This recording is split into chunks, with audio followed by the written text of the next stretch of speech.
कैकेयी ने भरत की वजह से नहीं दिया था श्री राम को 14 वर्ष का वनवास।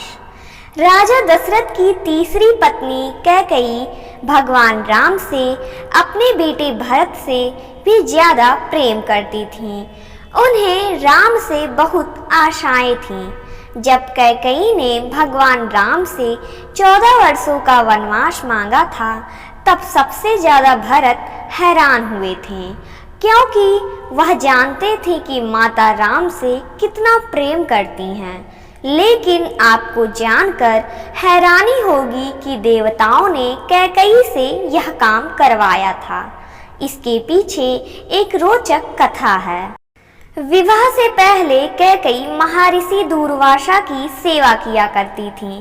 कैकेयी की सेवा से प्रसन्न होकर महर्षि दूर्वासा ने कैकेयी का एक हाथ ब्रज का बना दिया और आशीर्वाद दिया कि भविष्य में भगवान तुम्हारी गोद में खेलेंगे।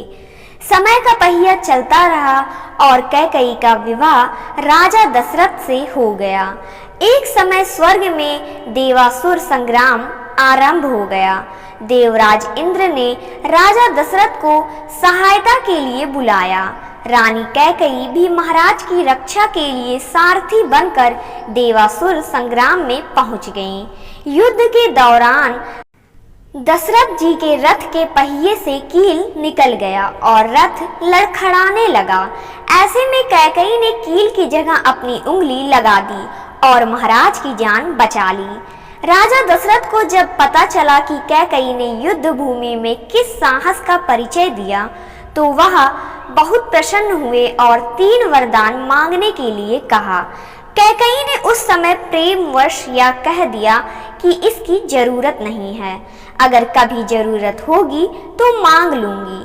कैकेयी ने राजा दशरथ को इसी वरदान के जाल में फांस लिया और राम के लिए 14 वर्ष का वनवास मांग लिया।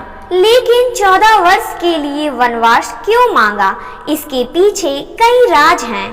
कैकेयी ने 14 वर्ष का वनवास मांगकर यह समझाया कि अगर व्यक्ति युवा अवस्था में 14 यानी 5 ज्ञानेंद्रियां कान, नाक, आँख, जीभ, त्वचा, 5 कामेंद्रियां वाक, पाड़ी, पाद, वायु, उपस्थ तथा मन, बुद्धि, चित्त और अहंकार को वनवास एकांत आत्मा के वश में रखेगा, तभी अपने अंदर के घमंड और रावण को मार पाएगा। दूसरी बात यह था कि रावण की आयु में केवल 14 वर्ष ही शेष थे। प्रश्न उठता है कि यह बात कैकेयी कैसे जानती थी। ये घटना घट तो रही थी अयोध्या में, लेकिन योजना देवलोक की थी। कोप भवन में कोप का नाटक हुआ था। कैकेयी को राम पर भरोसा था, लेकिन दशरथ को नहीं था। इसलिए उन्होंने पुत्र मोह में अपना प्राण गंवा दिए और कैकेयी हर जगह बदनाम हो गई। अजुस पिटारी तासु सिर गई गिरा मति फेरी। सरस्वती ने मंथरा की मति में अपनी योजना डाल दी। उसने कैकेयी को वही सब सुनाया, समझाया और कहने को उकसाया जो सरस्वती को करवाना चाहती थी। इसके सूत्रधारा स्वयं श्री राम थे। उन्होंने ही यह योजना तैयार की थी। माता कैकेयी यथार्थ जानती है, जो नारी युद्ध भूमि में दशरथ के प्राण बचाने के लिए अपना हाथ रथ के धुरे में लगा सकती है, रथ संचालन की कला में दक्ष है, वह राजनैतिक परिस्थितियों से अनजान कैसे रह सकती है। कैकेयी चाहती थी कि मेरे राम का पावन यश 14 भुवनों में फैल जाए, और यह बिना तप और बिन रावण वध के संभव नहीं था। कैकेयी जानती थी कि अगर राम अयोध्या के राजा बन जाते तो रावण का वध नहीं कर पाएंगे। इसके लिए वन में तप जरूरी थी।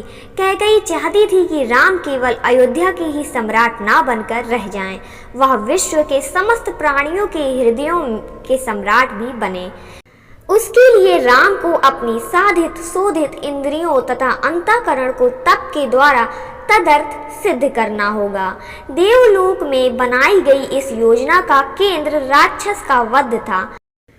महाराज अन्नरण्य के उस श्राप का समय पूर्ण होने में 14 ही वर्ष शेष थे, जो श्राप उन्होंने रावण को दिया था कि मेरे वंश का राजकुमार तेरा वध करेगा, जिससे भगवान राम ने रावण का वध किया और देवलोक की योजना पूरी की।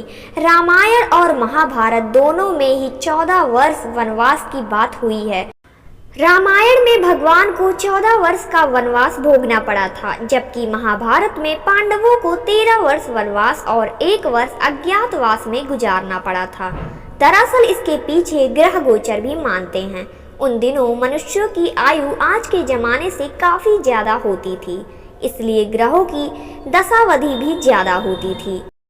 शनि चालीसा में लिखा है, राज मिलत बन रामहि दीन्हा कैकई की मति हर लीन्हा, यानी शनि की दशा के कारण कैकई की मति मारी गई और भगवान राम को शनि के समयावधि में वन वन भटकना पड़ा और उसी समय रावण पर भी शनि की दशा आई और वह राम के हाथों मारा गया।